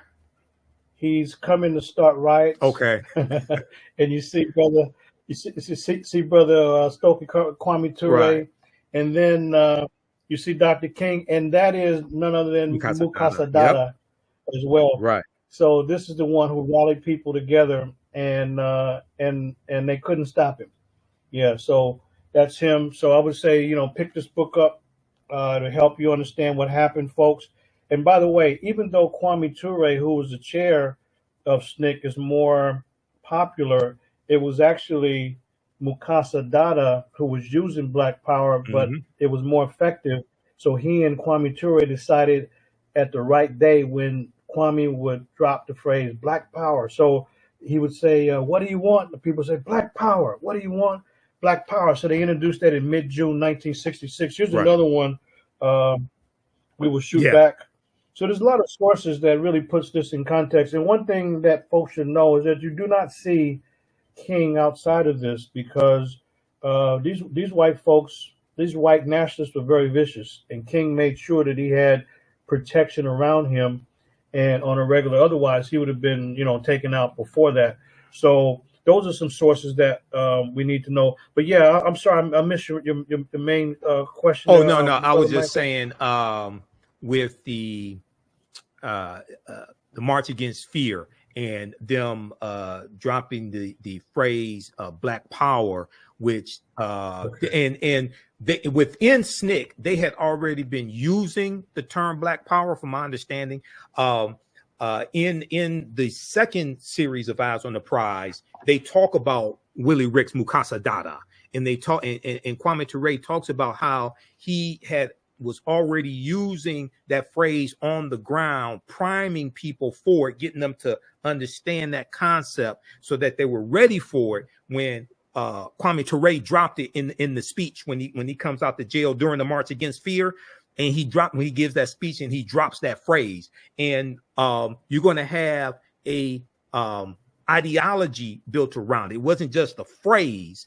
It was an ideology built around it about Black empowerment and being able to control the politics in your community, being able to control the economics in your community. And then you're going to have in October 1966, the Black Panther Party for Self-Defense is founded, and they used the Black Panther symbol from the Lowndes County Freedom Organization. They used that as the symbol of their organization, which was a political party. They ran candidates, things of this nature. So a lot of times people look at the Black Panthers and see the black jackets and the berets and the guns, but don't understand, one, they were a political party, two, the programs that they had, sickle cell anemia and breakfast programs and feeding seniors, and then the educational program, educating people politically. Now, there were some things that probably needed more emphasis on African history and things like this, but they were giving people a lot of information and resources that they did not have. Go ahead. Right. And go ahead. You're right. And this came out of a context where in Alabama, the Lowndes County Freedom Organization, They emerged, yes, political party, because in the whole state you had less than 5 black people that could vote at the time. In Alabama, less than 5. It just less than 5. They say 2 or 3. So the Democratic Party, their symbol was the rooster, and the words was Party for White Supremacy. So white supremacy or white power, they say white supremacy. So out of that context, the Lowndes County Freedom Organization chose the Black Panther as a symbol. Right. So that's what influenced the Black Panther Party here in Oakland, California, where Huey Newton and Bobby Seale learned about that, but it was a Lowndes County organization. So it was about power, Black power for Black people. This was the phrase and slogan that SNCC was using before they dropped that line or that call in the movement. And King stayed with the movement.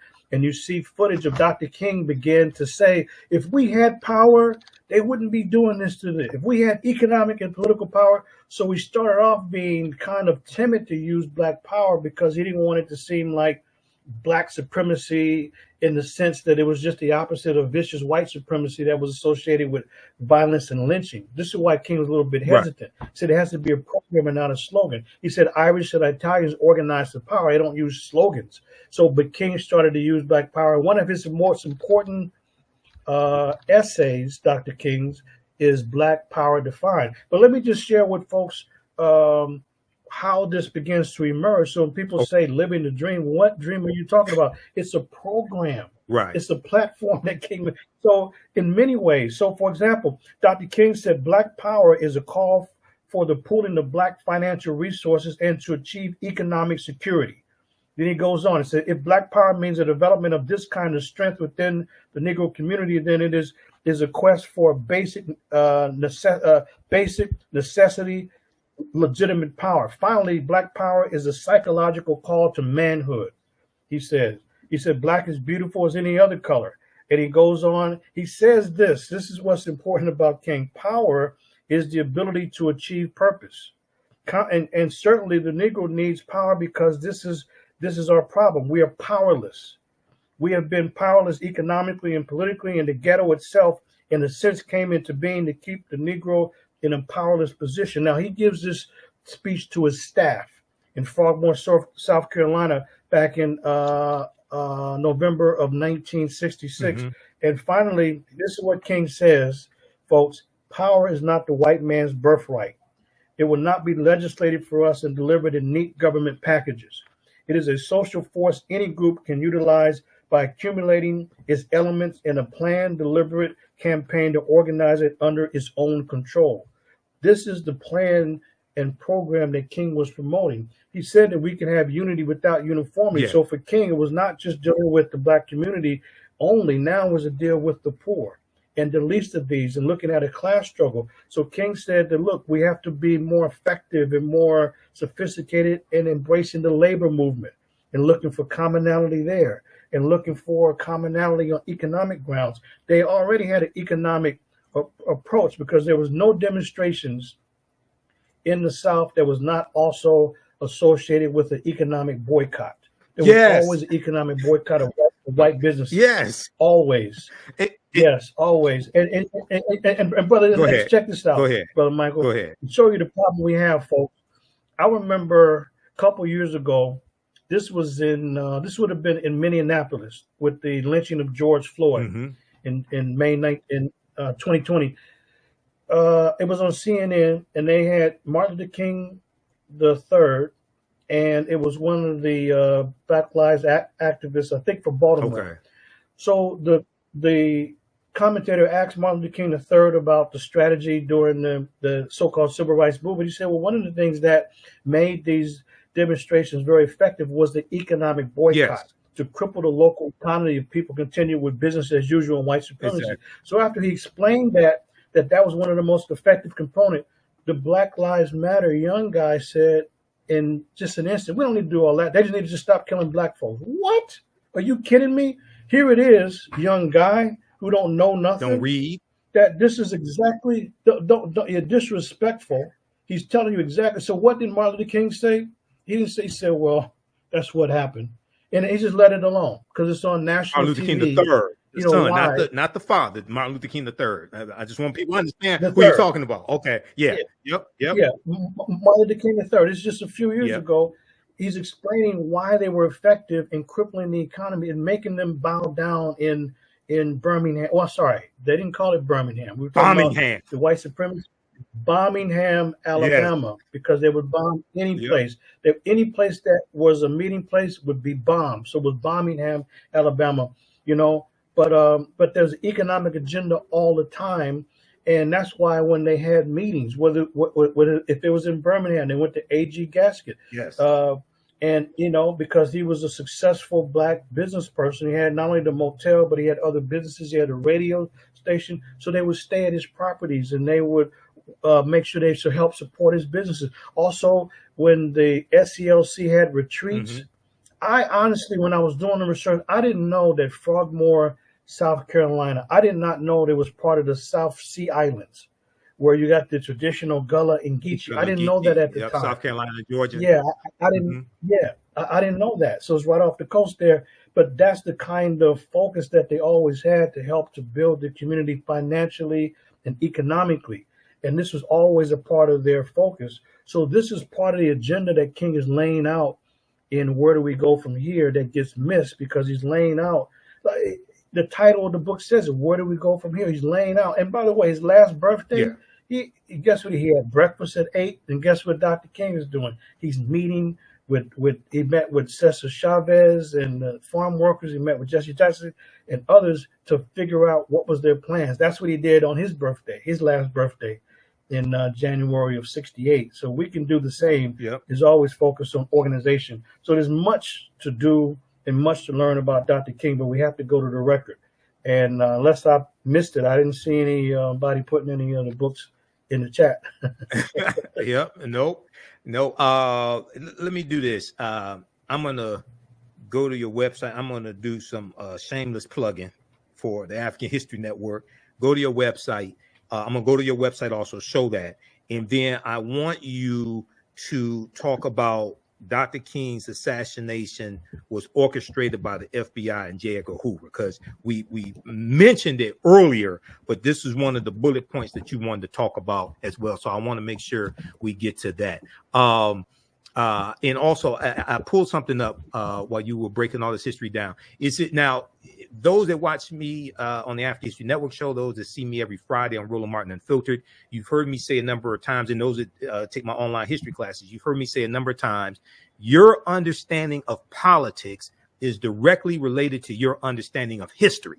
Your understanding of politics is directly related to your understanding of history. Okay, so a lot of people ask, well, you know, why did they need a Civil Rights Act of 1964? They had the Civil Rights Act of 1866. Why do they need a Voting Rights Act of 1965? Okay, we can look back at the Mississippi State Convention of 1890. Okay, that rewrote the Mississippi State Constitution and imposed poll taxes, literacy tests. And also it disenfranchised. It imposed a felony disenfranchisement law where if you were convicted of a felony, you lost your right to vote for life. Okay, and they were specifically targeting African-American men with this law, because African-American women basically, you know, couldn't vote at this time because this was before the 19th Amendment of 1920. A poll tax, for those that don't know, meant it was a tax. It was something that you had to pay to be able to register to vote. It may have been $2 or something like that. But if you were a sharecropper, okay, that's a lot of money. Okay. So if you, now what happened was, this was called the Mississippi Plan. Now this comes from the Zen Education Project. There's some different sources on this. And there's an article from the Washington Post that I show on this that talks about we came here to exclude the Negro, because that's what Solomon Saladin Calhoun said, who was the white county judge who presided over the Mississippi State Convention. He talked about why they were there. He said, we came here to exclude the Negro. But what happened was, what Mississippi did was called the Mississippi Plan. And that was copied by other Southern states, these former Confederate states that rewrote their state constitutions to impose poll taxes, literacy tests, in some cases, property ownership requirements to be able to vote, grandfather clause in the case of Louisiana, 1898, but South Carolina, 1895. So this can be seen in the state constitutions with the similar voting suppression statutes adopted by South Carolina, 1895. That's where the Civil War began in 1861. Okay, April 12, 1861, South Carolina. Louisiana, 1898. North Carolina, 1900. Alabama, you talked about Alabama, 1901. So the segregation that our ancestors were dealing with in Alabama, that was written into the state constitution.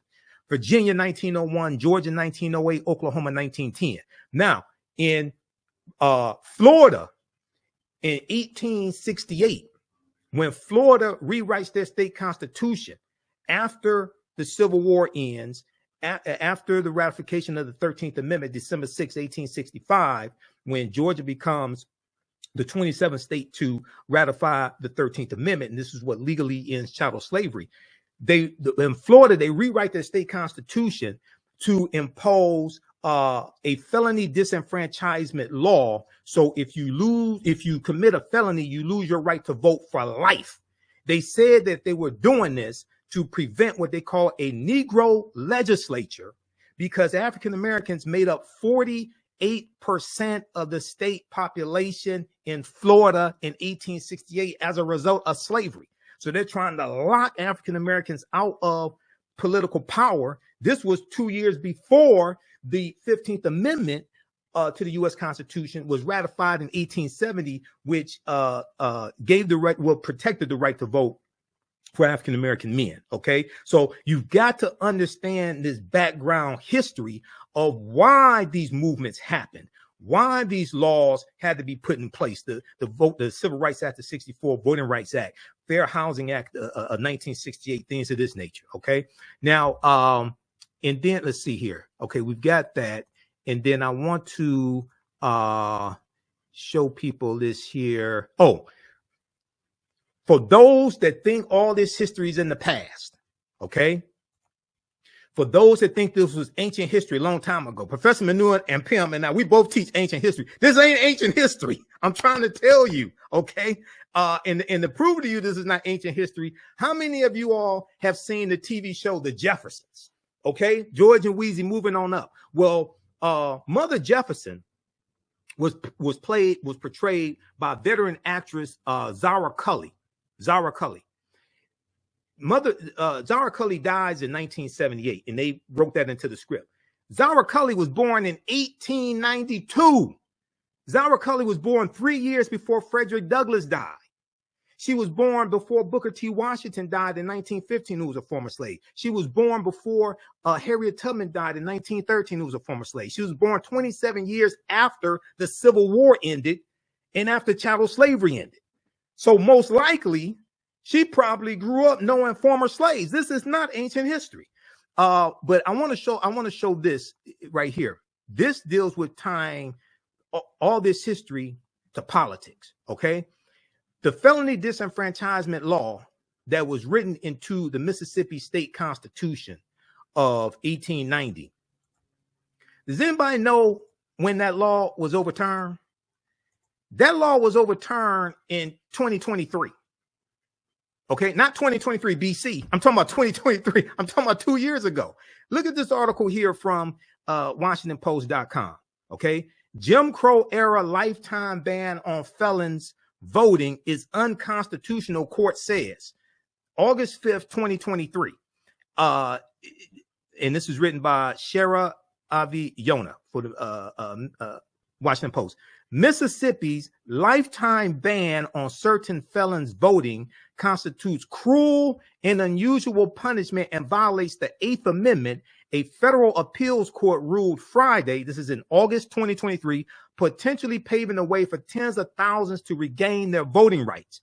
A panel of Fifth Circuit judges ruled 2-1 in favor of the plaintiffs, writing the section writing that the section at issue is Mississippi State Constitution, quote, in Mississippi State's Constitution, quote, ensures that they will never be fully rehabilitated continues to punish them beyond the term their culpability requires and serves no protective function to society, end quote. Okay, so that felony disenfranchisement law dates back to 1890.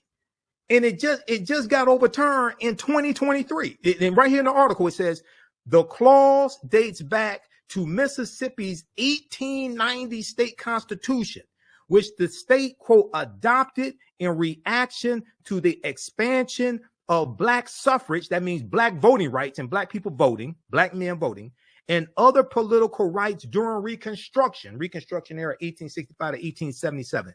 The ruling notes, the provision applied to felons convicted of crimes that included murder, bribery, theft, and perjury, among other crimes. The plaintiff succeeded using an uncommon legal strategy for voting rights cases, focusing on the Eighth Amendment and its prohibition against cruel and unusual punishment. Go ahead, Professor Manu, and I'm gonna bring up your website as you talk about this, because I know you want to comment on this. Well, I'll just kind of add something separate, in that if this was a nation of laws, then there would have been no need for the Black liberation struggle in the 1950s and 60s, because the 14th Amendment was passed and ratified in 1868, which supposedly gave citizenship rights to Black people and by extension everybody else. So if the 14th Amendment was real and relevant, there would have been no need for a civil rights bill almost 100 years later in 1964. And the voting and the 15th Amendment, ratified in 1870, if this was a nation of laws, it gave at least Black men the right to vote. But state by state, county by county, they took those rights away by the grandfather clause, that if your grandfather couldn't vote, didn't vote, you can't vote, a poll tax, or a literacy clause. You had to read parts of the Constitution and interpret it. I teach U.S. history, and the vast majority of people, not just regular students, but people in general, can't interpret the Constitution. But white folks didn't have to do that. But if the 15th Amendment was real and relevant, there would have been no need for a voting rights bill almost 100 years later. So it shows that it's never been a nation of laws at all. People do what they want, when they want, the way they want to do it. So the movement was to make America real and relevant to at least its claims of laws that had been passed a century earlier. And so this is part of the contradiction, you know, but clearly the goal is to keep people suppressed. That's why the 13th Amendment, when somebody told me a while back that slavery is not over, I thought they were talking crazy. But when you really read the 13th Amendment, slavery is illegal unless someone is convicted of a crime. Then slavery is not illegal. It's quite legal. That's why you have people in prison today working for pennies, literally, and they have no choice. They must go out and work. And these corporations are hiring them and exploiting these people for literally pennies a day. Right. And I would encourage people to watch the 2-hour interview I did with Dr. Darrell Scott, who used to teach history. He's a history professor and historian. He used to teach at Howard. Now he's at Morgan State University. And we did an in-depth show going into the history of the 13th Amendment prior to that, because the 13th Amendment is based upon what's known as the Northwest Ordinance of 1787. That's where the language in the 13th Amendment comes from. And the Northwest Ordinance of 1787 is basically what largely abolishes slavery in northern territories, like Michigan, like where I live. That's one of the reasons why Michigan does not have a huge slavery population. Climate and economy had a lot to do with it also. That's part of it, but also the Northwest Ordinance of 1787 as well. So I encourage people to watch that. Now, I'm going to go to your website here, because I want people to support you, and then I'm going to bring up our website for the African History Network, because we need people support as well. So your website is manuampim.com. Yes, so that's under construction, but yes, it's manuampim.com, and you'll see some new materials on that. And so then the other one, so it's the other one, if you can show advancingtheresearch.org, but manuampim.com. So this, you know, it summarizes my primary or firsthand research throughout the U.S. and in dozens of countries around the world in Africana studies. So this chronicles my work, my research. King and my work on King is one aspect of the work, but also advancing the research, we have a lot of material there. Yes. Yeah, I'm pulling it up. Okay. Yeah, okay, I'm pulling it up now. Advancingtheresearch.com. Now, I know you have some essays. .org. Okay. I know you have essays at your website. Now, are the essays on the new website or the old? Both. It's both. Okay, both. Okay, so I'm going to bring this up here. Yeah, advancingtheresearch.org as well.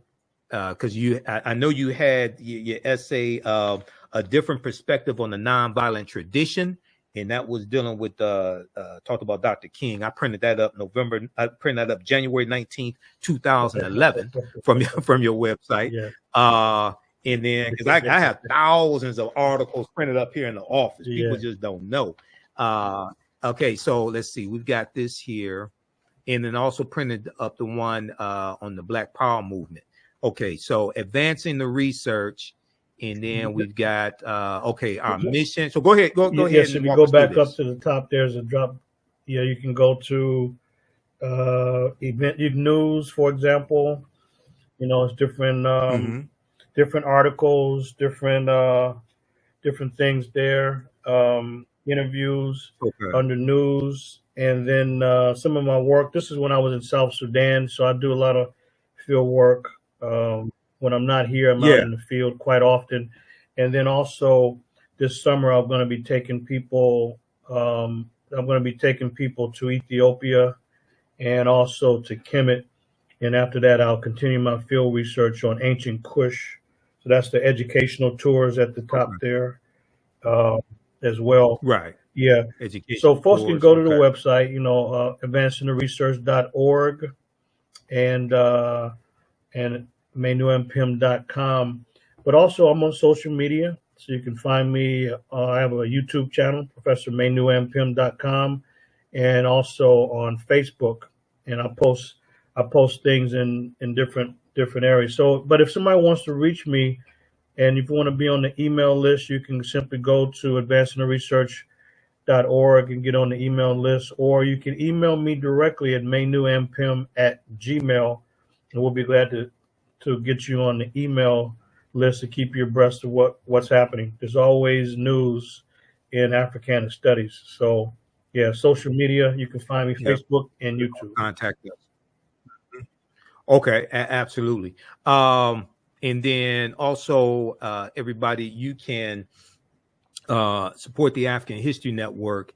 Visit our website, africanhistorynetwork.com, africanhistorynetwork.com. It connects you to our social media. You can register for the online history classes that I teach on Saturdays. We're going to have a new one starting up also in February. And you can, and I'm trying to find this link here.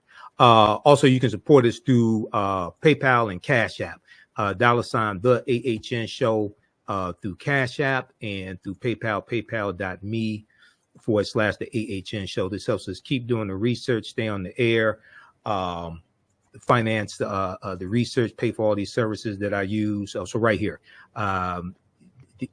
Our social media is right here, and you can register for the online history classes I teach. We have you can download my lesson plan as well right here for all the class sessions. Download that, and then PayPal and Cash App, $ the AHN show through PayPal. Click right here for the link. There's some fake African History Network Cash App accounts out there. I'm still trying to get shut down. They've been stealing money from us. Ours is $ the AHN show, SHOW. That's why I had to create this graphic here, because people were reporting some fake ones to me. And then paypal.me/the AHN show. Okay, now, Professor Manu, I know one of the topics you wanted to talk about, we're going to wrap up with this here. Dr. King's assassination orchestrated by the FBI and J. Edgar Hoover. talk about this, please, because we know the U.S. government was involved somehow, but you have probably more information than the average person does. Yeah, it's a long story. So I would just say concisely that the FBI had a under the counterintelligence program, they had a Get King campaign. That's what the focus was. So from 1962 till his assassination 6 years later in 1968, the FBI under the director J. Edgar Hoover, who hated Dr. King, wanted to take King out of his lobby. They wanted to take him out of his work. So everywhere they had microphones in the SCLC office in Atlanta. Other places they had microphones. The lines at the office were wiretapped. His home lines were wiretapped so they can listen in. The FBI had live agents like a black student, James Harrison. So they needed live. He was dealing with accounting when he was there. And so they had live agents inside. They even had the famous photographer, Ernest Withers, who also was identified as an FBI agent. Ernest Withers. Okay. So that came out a few years. That came out just a few years ago about Ernest Withers, right? It came out. Yeah, it came out. Yeah, I can hear you. Yeah. So that came out. That first came out in 2010. Which is long after the movement. So Withers was he was an informant, and but they had so much surveillance on King that it was so tight that he couldn't even wiggle. This is how tight the surveillance was on King, and ultimately the FBI wanted to get King to commit suicide. They tried to break up his family. The FBI leaked all kind of stories to try to destroy his character. J. Edgar Hoover said he's one of the lowest types in the country. He called him a scoundrel and that he was totally immoral, they claim. They sent a letter to try to get him to commit suicide to break his family up, and none of that worked. So eventually what happened with King's assassination in Memphis is he was helping the sanitation workers because they didn't have a union, and they had, when it was raining and storming, they had to try to get shelter in the back of a garbage truck, and they were killed back there. So King went in to help with that cause, and he was at the plush Holiday Inn, and the FBI and J. Edgar Hoover, as usual, leaked the story and said that King was a hypocrite. He's telling the black community to boycott white businesses, but he's staying at the plush Rivermount Holiday Inn. Why don't he be more honest and not hypocritical and go to the black-owned Lorraine Motel? So King did not want a public battle over that, so he did go to Lorraine Motel. The problem was he was downstairs. No one knows who it was to this day, but somebody went in and said that Dr. King, I'm one of Dr. King's men, they said, and he does not like the downstairs room. He wants the upstairs scenic room with the scenic view. That's the room in which he was assassinated in front of. And the day of his assassination, April 4th, 1968, that day, almost all the security from 10 people was down to 2. And so Frank Holloway, who was orchestrating this, they made sure he didn't have security. One of the men that was to protect Dr. King was Detective Riddick. Detective Riddick was taken off duty against his will. He wanted to be there. They made sure that as the assassination took place, that Riddick was not there. And he gave the whole story of exactly how this went down. Made no sense whatsoever. The bottom line is James Earl Ray did not and could not have killed Dr. King. But what we do know is the FBI lured him to the location. They moved him upstairs to where he was assassinated. And when he was assassinated, the FBI agents in Atlanta were excited. They were jumping for joy and said, they got Zorro, they got Zorro. They called him Zorro, which means fox in Spanish. And so you look at the whole scenario, and it's nothing but the FBI and Hoover who wanted to make sure that he was assassinated at that time, because what King was planning and what the movement activists were planning was the Poor People's Campaign to completely shut down the U.S. government, that there'll be no vehicular traffic going into Washington, D.C. There'll be no business as usual, that they were going to call in and jam up all the phone lines and literally cripple operations. And they would do that in order to get a Bill of Rights for the disadvantaged. and the Bill of Rights for the disadvantaged was to be in the billions of dollars. And if that didn't work, then the next phase was to dislocate cities all across America to make sure that there would be no business as usual and to force the government's hand. Then Dr. King said to give us a few months. He's talking to the black power advocates that he thought he was secretly meeting with. It wasn't so secret, but they thought it was. He said, look, give us 3 months to try to see if this method would work. If it doesn't work, you can use any method that you think would solve the problem. And the FBI and J. Edgar Hoover said that Dr. King is irresponsible. He's going to create a bloodbath in Washington, D.C. because they had set up 3,000 people that were going to camp out in Washington, D.C. with tents and not leave until a Bill of Rights for the disadvantaged was passed in the billions. And there should be, he said, guaranteed income for people or guaranteed job. And the government was not willing to do that.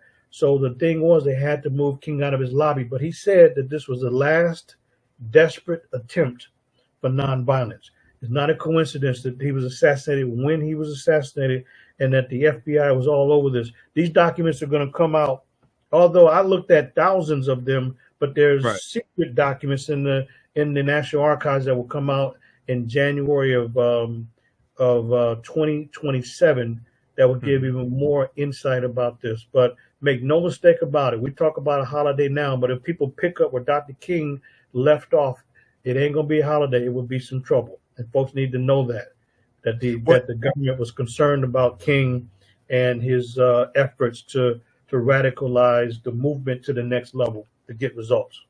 Absolutely. And even if it's not some trouble, we should spend the day studying Dr. King and the movement and getting the truth, not this watered down Santa Clausification of Dr. King, not this nonsense that they flood us with. We should use that day to research. Now today, part of today, I was watching Eyes on the Prize. I do that every Dr. King day, and during Black History Month, I go through and watch the whole series of Eyes on the Prize. Like I said at the beginning of this conversation, I have it on DVD. Okay, I bought the box set. All right. Okay. Well, look, brother, we appreciate you coming on today, sharing this valuable information with us. Everybody visit his website, advancingtheresearch.org, advancingtheresearch.org. Support Professor Manu Ampim, because brothers like he and I, we don't get funding from billionaires and millionaires and things like that. We don't get that. We get probably more opposition than anything. So, and do you get invited to speak at Dr. King Day celebrations? Well, I told the folks on Dr. King's birthday that, I appreciate you all reading I Have a Dream speech. There was some errors and some omissions. Right. You're probably not going to invite me back, so let me lay it out. The real Dr. King, the man and activist versus King the myth. Yeah, they do, but in those kind of corporate settings and academia, they like the fun, soft events. But I know one thing: a lot of those executives and high up administrators were a little bit uncomfortable. What I did notice that they were highly attentive, and I saw a lot of positive head nodding. That doesn't mean they're going to invite me back, right? But it does mean that something sunk in, because documentation beats conversation every day of the week. Visit my website, AfricanHistoryNetwork.com, AfricanHistoryNetwork.com. You can register for this new 10-week online course. So we're going to teach this on Sundays, normally 4 p.m. Eastern Standard Time. We're running late today. So as soon as I finish this broadcast, I was going to start the class about 5:30 p.m. today. Because it's a holiday weekend, I'm going to do a quick introduction to the class, so you could join us for that. The class is on sale, $80.